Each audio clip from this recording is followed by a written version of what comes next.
భయము నీ లోపము ఏది కూడా దేవుడు ఆశీర్వాదాన్ని నీకు దూరం చేయదు.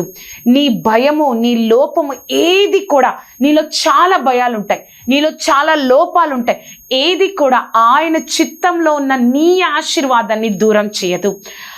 ఇశ్రాయేలు ప్రజలు 430 సంవత్సరాలు మొరపెట్టారు, ప్రభా మాకు సహాయం చేయ అని మొరపెట్టినప్పుడు, ఐగుప్తులు పెట్టిన శ్రమను బట్టి మొరపెట్టినప్పుడు దేవుడు ఆ యొక్క పర్వతం మీద మోషేకి కనిపించి మోషేకి ప్రత్యక్షమై మోషేకి ప్రత్యక్షమై ఆ పొదలో ప్రత్యక్షమై నేను నా మొరను విన్నాను, చూశాను, నేను వారిని విడిపించడం కోసం దిగి వచ్చి ఉన్నానని మోషేకి చెప్పినప్పుడు మోషేతో చెప్తాడు దేవుడు. ఏమని చెప్తాడంటే, నేను ఫరో యొద్ద, అప్పుడు దేవుడు చెప్తాడు ఏమనంటే మోషేతో దేవుడు చెప్తాడు, నిర్గమాకాండము 3వ అధ్యాయము 10వ వచనం, కాగా రమ్ము నిన్ను ఫరో యొద్దకు పంపుదును, ఇశ్రాయేలులైన నా ప్రజలు నువ్వు ఐగుప్తుల నుండి తోడుకొని పోవలను. నేను నిన్ను ఈ ఫరో యొద్దకు నేను పంపిస్తాను, ఇశ్రాయేల్ ప్రజలు నువ్వు తీసుకొని రావాలి అని చెప్పినప్పుడు మోషే తనకు భయం వేస్తుంది. అప్పటికే అక్కడ ఒక ఐగుప్తుడిని చంపి ఇక్కడికి వచ్చేసాడు, 40 సంవత్సరాలు అయిపోయింది, మరలా అక్కడికి వెళ్ళాలా అని చెప్పినప్పుడు మోషే ఈ విధంగా దేవుడితో చెప్తాడు, నేను ఫరో యొద్దకు వెళ్ళుటకు ఇశ్రాయేలుని ఐగుప్తులని తీసుకొని పోవుటకు ఎంతటి వాడనయ్యా, నేను వెళ్ళలేను ప్రభా, నువ్వేమో రమ్మంటున్నా, నేను వెళ్ళలేను, నేను ఎంతటి వాడను. తనలో భయం కలుగుతుంది. అప్పుడు దేవుడు చెప్తాడు, నేను ఒక సూచక క్రియ చెప్తాను, నువ్వు అక్కడికి వెళ్ళినప్పుడు వారిని తీసుకొచ్చినప్పుడు వారు నన్ను ఆరాధిస్తారు అని చెప్పినా కూడా మరలా మోషే ఇంకొక ప్రశ్న వేస్తాడు, ఇంకా భయముతో ఆ యొక్క లోపముతో ఇంకొక ప్రశ్న వేస్తాడు. ఏం ప్రశ్న వేస్తాడంటే, ప్రభా నీ దేవుడు అబ్రహాము, ఇస్సాకు, యాకోబు దేవుడు నీకు ప్రత్యక్షం ఆయన పేరేమి, ఆయన ఎవరు అని అడుగుతారయ్యా, నీకు కనిపించలేదు, ఆయన ఎవరో ఒకసారి చూద్దామండి. 3వ అధ్యాయము 13వ వచనం, మోషే చిత్తగించుము, నేను ఇశ్రాయేలు యొద్దకు వెళ్ళి వారిని చూచి మీ పితరుల దేవుడైన యెహోవా మీ యొద్దకు నన్ను పంపినని వారితో చెప్పగా, వారు ఆయన పేరేమి అని అడిగిన యెడల వారితో నేనేం చెప్పాలి, వారు నా పేరేమని అడిగితే నేను ఏం చెప్పాలి ప్రభా అని మోషే అడిగినప్పుడు దేవుడు ఒక మాట అంటాడు, నేను ఉన్నవాడను అనువాడనై ఉన్నాను అని వారితో చెప్పు. ఇంకా మోషే ఇంకా ఆ భయములో ఆ లోపంలో ఇంకా ప్రశ్నలు వేస్తూనే ఉంటాడు.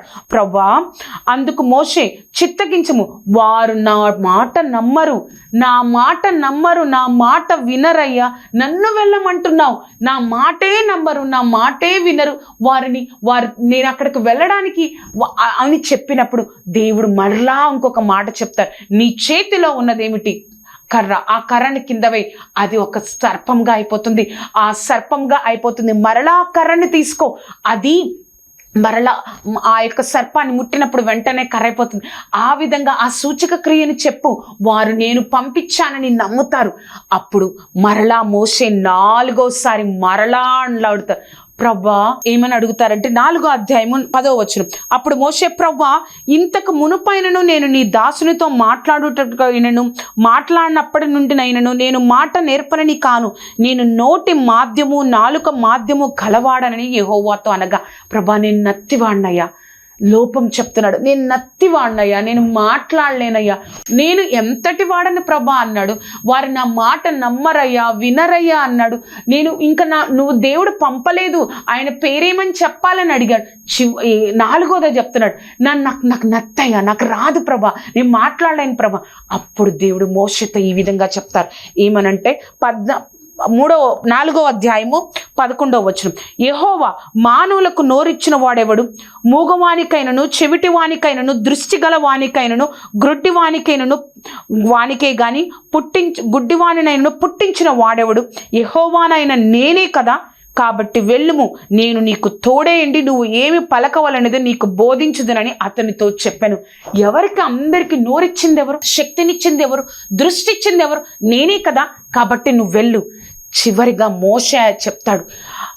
మోషే మరలా ప్రశ్నిస్తాడు. ఏమనంటాడంటే, అయ్యో ప్రభా నేను కాదయ్యా, నువ్వు ఎవరినైతే పంపాలనుకున్నావు వారిని పంపు, నన్ను కాదయ్యా, నాకు లోపం ఉంది, నాలో లోపం ఉంది, నాకు భయంగా ఉంది, నువ్వు ఎవరినైతే పంపాలనుకున్నావు అని ఇప్పటికే 5 సార్లు 4 సార్లు ప్రశ్నించారు. 5వసారి కూడా నువ్వు ఎవరినైతే పంపాలనుకున్నావో 13వ వచనంలో నువ్వు ఎవరినైతే పంపదలిచితివో వారిని పంపయ్యా, నన్ను కాదు ప్రభా అని చెప్పినప్పుడు దేవుడు కోపిస్తాడు. 14వ వచనం, ఆయన మోషే మీద కోపపడి, లేవీయుడగు నీ అన్నయ్యైన అహరోను లేడా, అతడు బాగా మాట్లాడగలడని నేను ఎరుగుదును. ఇదిగో అతడు నిన్ను ఎదుర్కొనపోవచ్చున్నాడు, అతడు నిన్ను చూచి తన హృదయంలో సంతోషించును. నీవు అతనితో మాట్లాడి అతని నోటికి మాటలు అందించవలను. నేను నీ నోటికి అతని నోటికి తోడే ఉండి మీరు చేయవలసింది మీకు బోధించదను. ఆశీర్వాదం ఆగిపోయిందా? మొదటిగా అన్నాడు, ప్రభా నేను ఎంతటి వాడనయ్యా, ఆ ఎగుప్తుల్ని తీసుకురావడానికి నేను ఎంతటి వాడను. రెండవదిగా అన్నాడు, ఏమన్నాడంటే నీకు ప్రత్యక్షమైన దేవుడు పేరేంటి అని అడుగుతారు. మూడవదిగా ఏమన్నారు అంటే, మూడవదిగా చూసినట్లయితే నీకు ప్రత్యక్షం కాలేదు, వారు నా మాట వినలేదు, నా మాట వినరు, నన్ను పట్టించుకోరు, నన్ను నమ్మరు, నా మాట వినరు అని చెప్తాడు. తర్వాత నేను నత్తివాడినయ్యా, నాలుక మాంద్యము కలవాడినయ్యా. తర్వాత ప్రభా నువ్వు ఎవరినైతే పంపాలనుకున్నావు వారినే పంపు.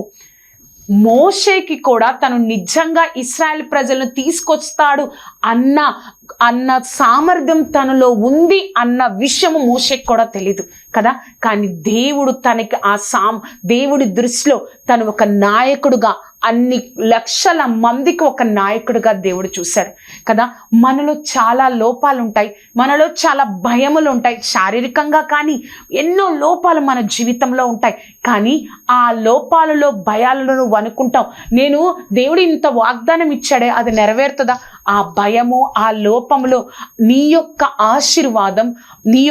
ఆశీర్వాదం ఎప్పుడు కూడా ఆగిపోదు. దేవుడు తప్పక నెరవేరుస్తాడు. కానీ ఎప్పుడో తెలుసా, నువ్వు విధేయత చూపించినప్పుడు. దేవుడి కార్యాలు మన శక్తితో జరిగితే ఇంకా దేవుడు ఎందుకండి? ఆయన శక్తి మీద మనం నిత్యము ఆధారపడాలని దేవుడు మనలో కొన్ని లోపాలు పెడతాడు. ఆ లోపాలు పెట్టినప్పుడు నువ్వు విధేయత కలిగి ఆ లోపాలని దేవుడికి సమర్పించుకొని నువ్వు ముందుకెళ్తావా, నీలో తెలియని శక్తిని ఆయన శక్తిని నీలో ఉంచి గొప్ప కార్యాలు చేసేటట్టు దేవుడు చేస్తాడు.